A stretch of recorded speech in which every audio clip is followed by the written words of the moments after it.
అంబేదర్ అంటాం కదా, అంబేదర్ అనే పదాన్ని చిత్ర భారతంలో వాడింది.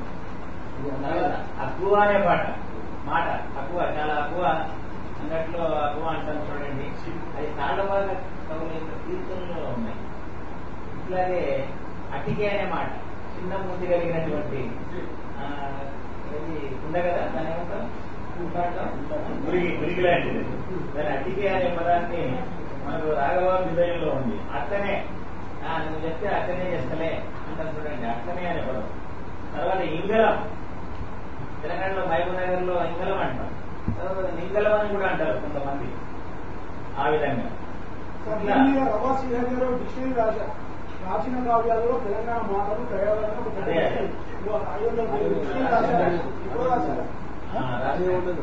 అయితే చాలా పదాలు ఉన్నాయి.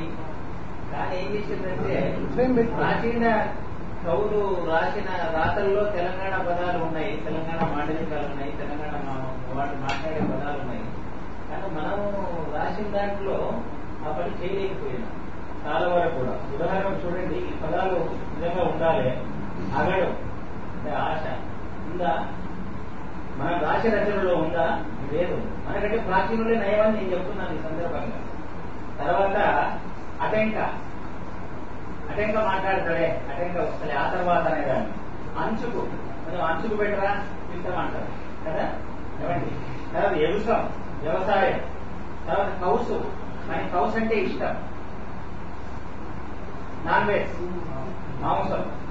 తర్వాత సోపతి, ఈ సోపతి అంటే నాకు ఇష్టం లేదు. అంటే ఎందుకు చెప్తున్నానంటే కావ్యాల్లో తెలియనవి మనం వినడం లేదు. అంటే న్యూనతాభావానికి లోనయ్యాము, తెలంగాణ వచ్చింది కాబట్టి మన పదాలను మనం ఉచ్చరించే పదాలను మనం యథేచ్ఛగా చాలా చక్కగా రాస్తూ ఏమంటే రాయాలని నాయకుడు కోరిక. Thank you sir. మనము మర్చిపోయిన పదాలను ఏర్పడమే కాదు, కొత్త పదాలను సృష్టించుకోవాల్సిన అవసరం కూడా ఉన్నది. ఇప్పుడు నిజానికి చేసిన ప్రారంభించిన యాదన్న గారు ఇప్పటి నుంచి మొదటి వచ్చారు.